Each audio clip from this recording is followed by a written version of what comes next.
We're back here with Bryan Weber, and Bryan, we're talking braking, or trying to brake, I guess. Those things you look for in your car when maybe you should have your brakes looked at. For instance, I used to have very old cars I drove forever, didn't we all, at some point? And, you know, like one thing, I would get some, I guess, feedback in my foot when I pushed the brake down.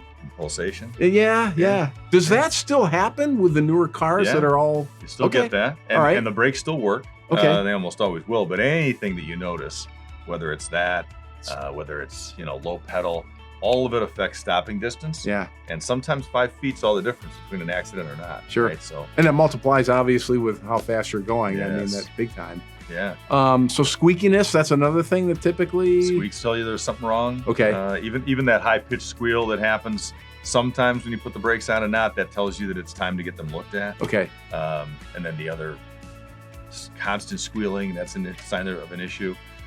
Is there anything you look for that would be an indicator that I may not think right away, oh, it's my brakes, but it's the beginning of something?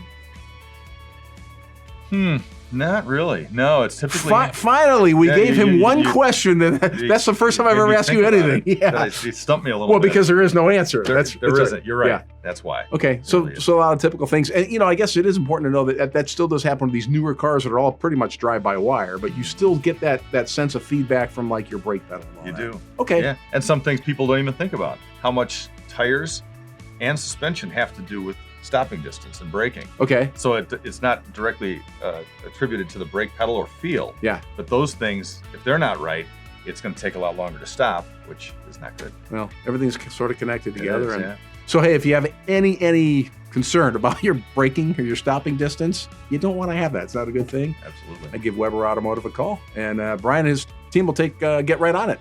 Thanks a lot, Bryan. Appreciate it. Thanks, Randy.